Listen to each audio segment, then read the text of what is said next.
Ladies and gentlemen, a couple of months ago, I made a video announcing my retirement from chess. Now, that did not mean thinking about chess or meaningless blitz games on your phone when you're on the toilet or even making videos for all of you. That meant serious, competitive, over-the-board tournament chess. I made a comeback to over-the-board chess in the middle of 2021 because I played one tournament and it was tremendous fun to make recap videos for all of you, and it was interesting to try to gain some rating points back. But what I realized is, number one, I don't have the ample amount of time to dedicate myself fully to the game, and I'm basically just dabbling in it. And second of all, I don't have the nervous system.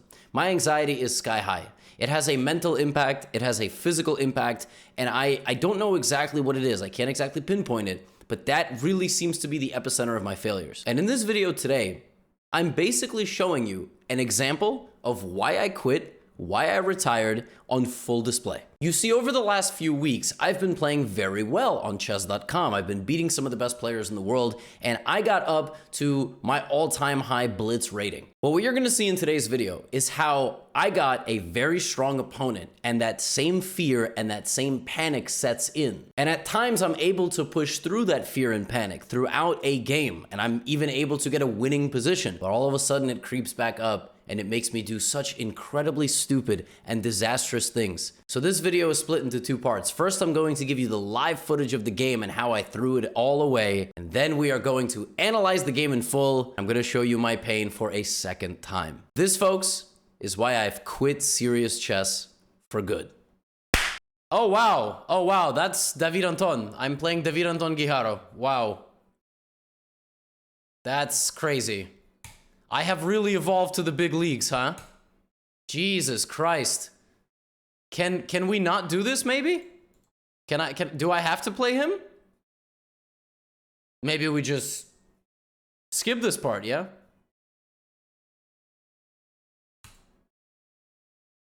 Just maybe I don't have to do this, yeah? Don't get nervous? Oh, thank you. Already am. Gonna try my best, though. I'm gonna try not to doubt myself. I'm gonna play like he sucks. All right? I'm gonna play like David Anton doesn't even know how to move the pieces. How you doing? All right? He doesn't even know, bro. He doesn't even, nobody even knows, really. Keeping nice and tense position. King H7, just nice and tense here. All right, now I think I should probably take. I'm gonna take.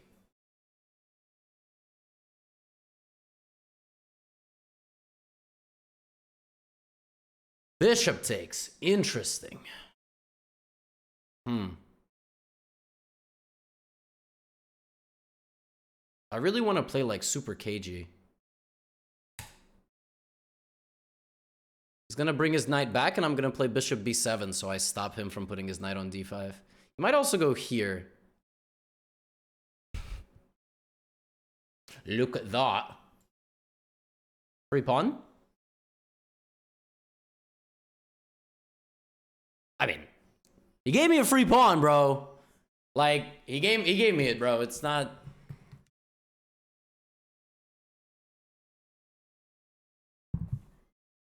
I like how now he's thinking. Because I think his idea was something like this, but that doesn't work. Because the queen's not threatening the pawns. The knights are, and I can attack his queen. And then I'll take on f3 and I'll just be better.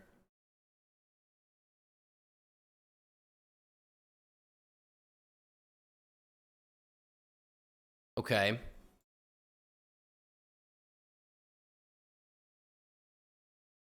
Rook e8. I kind of, like, should I seize? Wait a minute.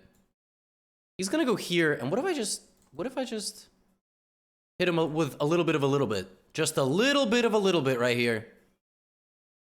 Oh, interesting. It's interesting. Takes. Let's go e4. It's not really a threat, but I want to play knight f6. I also want to get my knight out of the danger. And here I always have rook a8.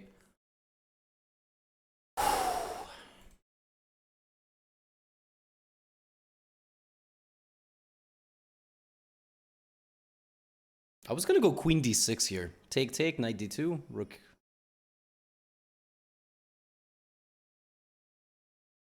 I was going to play like this. And then f5. I thought knight d2 was the only move. Then I thought, oh, knight e1. Interesting.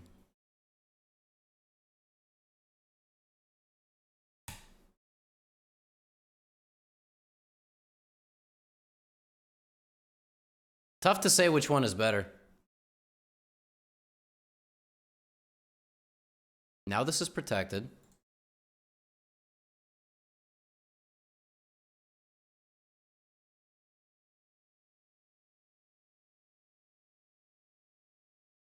This is a huge threat.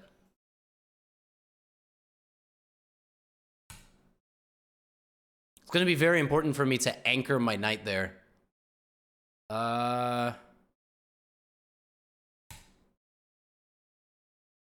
Okay.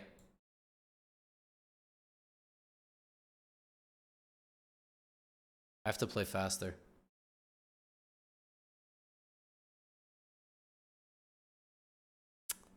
Should not have allowed his knight to get to g5.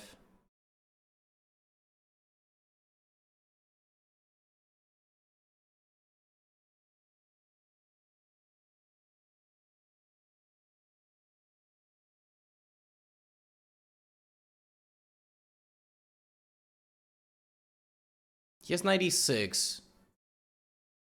I don't know how good it is, but he has it.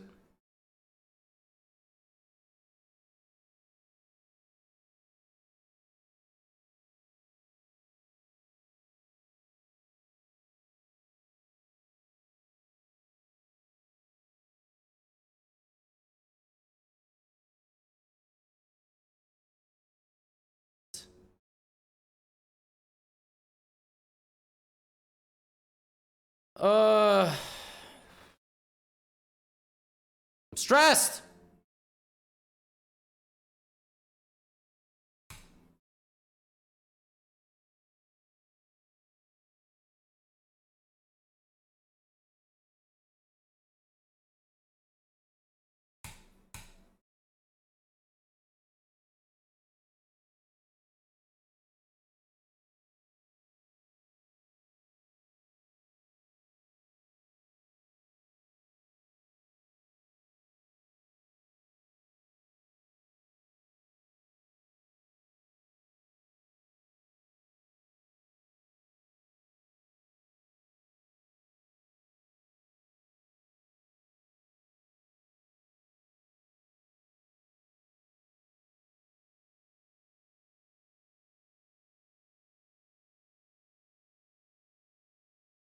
No! No!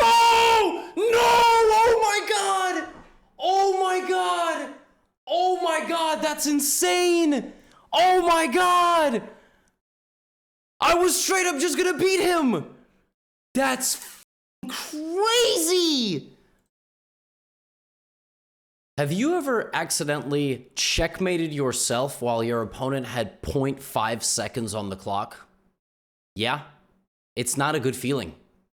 And that should have never happened. But let's start from the beginning of the game. I get this pairing, I get this opponent, and I'm a little bit nervous, but in the beginning of the game, you just sort of do your thing, right? So I play the modern. By the way, I played my G6 modern course, which is currently on 40% off sale on Chessly, Black Friday sale. Link is in the description. Every course has a free sample. You might as well go check it out. I'm just saying. But having said that, D4 and C3 and E4. So David Anton did a lot of interesting stuff here. He played Bishop G7, he played D6, he played E4, and so on and so forth. I didn't really know what he was doing in the opening. Like, he gave me his light scored bishop to damage my pawns. Like, okay. Castles, knight F6, rook E1. You know, from the opening, I thought, okay, like, we have a very balanced game. So I'm going to put my rook on the open file. That can't be a bad move. He plays b3. I didn't like the move b3. I thought it was a little bit weakening. I thought maybe he should just kind of ignore my rook. I mean, if anything, he should play b4, I thought, to prevent any sort of play like this. But okay, he plays b3. And now I'm thinking, well, I can't really develop my bishop anywhere. I mean, I could develop my bishop here, but then it just walks directly into this knight. So I'm going to go knight d7. And I'm going to keep the bishop back here, and I will play for e5 or c5, not d5. But that's sort of how the King's Indian positions work, right? So he plays c4. c4 is not a good move. because it just helps my bishop, I felt like. Just sort of like c5 or e5, but I had already sort of tunnel visioned into this, so I played the move e5 here, and he played bishop b2. It would have been better for me to play the move c5, because at least this way there would have been tension, right? At least this way I don't actually have to take this pawn, but when I did it this way, which is the traditional pawn on d couldn't take c, but this pawn absolutely can take on e5. So now I'm thinking, okay, I can take, but I don't really want to allow his knight to pressure this, which the computer seems to think is completely reasonable. Instead, I try to keep the tension, right? And he plays knight c3, and I'm thinking, all right, well, I could take on d4 now, but again, I don't really want to allow this. So I'm going to play h6, and then I'm going to play king h7. Just sort of two pass-back moves that, you know, don't do a whole heck of a lot. Like, again, I'm sort of like nervous, so I'm trying not to do too much. You know what I mean? You get those games where you play high-rated players, you're like a little bit shook, so you don't want to, you know, you don't want to damage the position too much. So he plays knight a4. It's a very provocative move. You'll notice, by the way, his position is like so well like put together. Big center, strong bishop, right? Good knights, brought the rooks to the middle of the board. My position's a little bit more cagey, but it's still kind of balanced. And I played the move pawn takes d4 now. I did not expect bishop takes d4. I thought he was going to play knight takes d4. But he did this, and I forced him into trading with me. Now, you'll notice that here, I actually predicted his next move.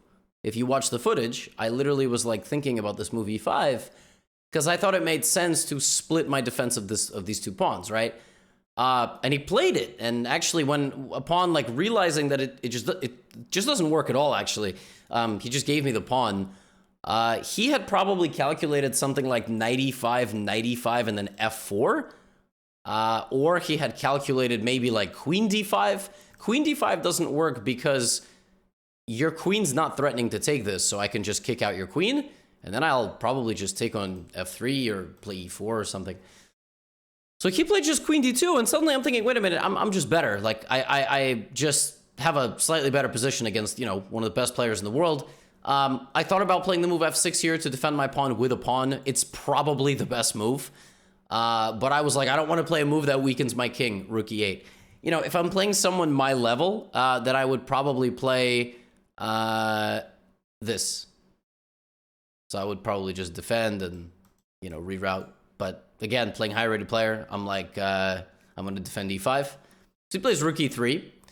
And I could take on f3 here. That was always my idea, but I thought it was stupid because I did not want to just... I didn't want to play it in a way that I didn't damage his structure, which is, you know, it is what it is. So I played this, and I thought that's a very logical move because I'm threatening to damage his pawns, and he's going to have to go knight b2. But he didn't. He actually got aggressive with me, and... So my biggest weakness when I play against good players is that again, this right around here is like where panic is beginning to set in because the position is incredibly complicated. Like I have so many things under pressure, but so does he. So rather than trying to complicate things even more by playing e4, f5, and so on, now I'm thinking, all right, I got to simplify or I'm going to blunder, right? So I take the knight. I just take the knight and I'm like, okay, the knight is gone. This is attacking this.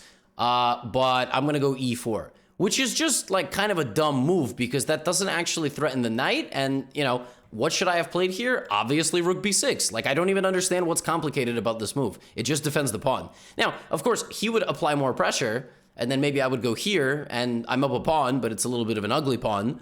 No disrespect to the pawn. It's beautiful inside.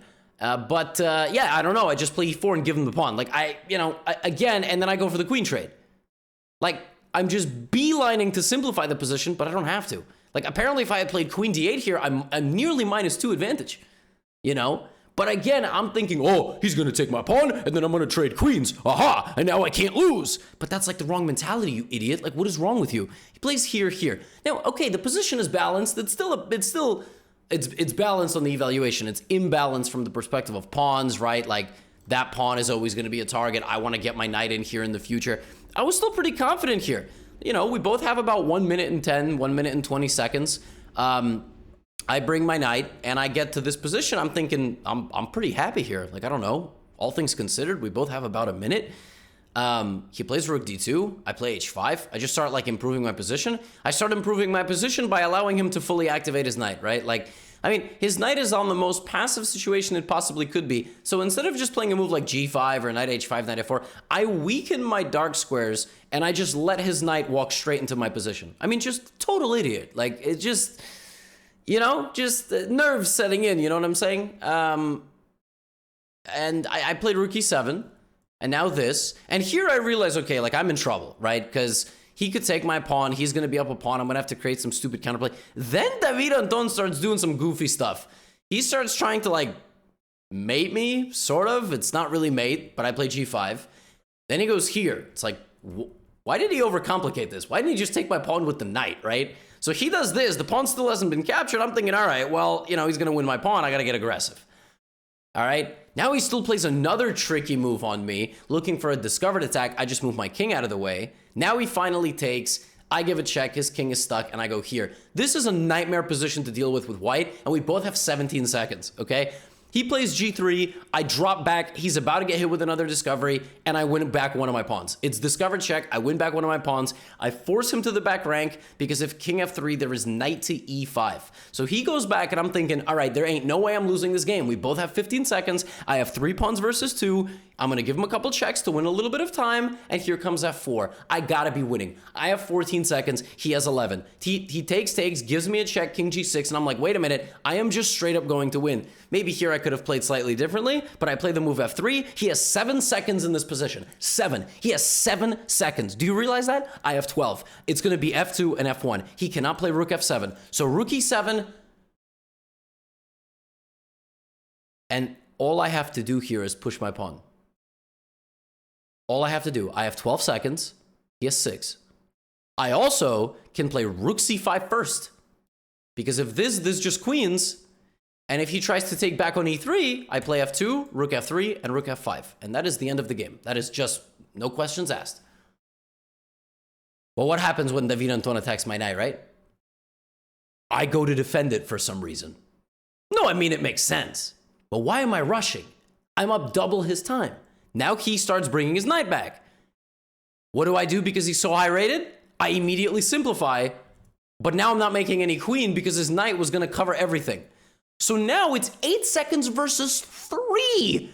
It's a battle of pre-moves. And here I'm thinking, all right, it's a draw, but, you know, I'm going to try to trick him because he's going to pre-move this, because I'm going to take this pawn, he's going to pre-move this. So I'm going to go here. This was actually planned. I didn't blunder my knight on purpose. I mean, by accident. I was thinking he's going to pre-move this, right? And it worked. He lost a full second, which is half his time.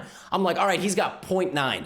So now I'm like, oh my God, I'm going to beat David Anton. And I just start shuffling my pieces. He has 0.9 seconds at this point. If he pre-moves all of this, he's going to have 0.6. He would then need to bring the queen back, win both of my pawns for this game to not end in a loss for white. It would be a draw. And I panic, shuffle my pieces back and forth, and get mated. I literally mated myself. Had I kept my pawn on h5 and just pre-moved this, somehow, I mean, first of all, I would have been able to go here, but I would have had the h4 square at least one more square. He would have had to find queen f4 mate, but I mated myself. I played such a good game, and then I literally checkmated myself. And this is why I'm done with all this high-level chess, okay? This is just a random 3-minute game. But the amount of anxiety I felt throughout this game, no human being should feel. Especially not when they play chess. All right, maybe when they do other things. I can't stand it. And like, if I didn't have this block, you know, maybe I'd be 100 points higher rated on chess.com. Maybe I'd be 100 points higher rated over the board. But I just can't. I can't handle it. And I failed. And that's... Games like this are friendly reminders or unfriendly reminders of everything that is wrong with me as a chess player. And I'm choosing to share it with you in this video. Because, you know, sometimes people are like, I guess the ELO, how to lose at chess. You're always making fun of people. Oh, no. Oh no, I am very self-aware of my own setbacks and my own weaknesses. Yeah, this sucks. Anyway, I will see you in the next video. Black Friday sale, 40% off, everything until Monday. Till then, get out of here.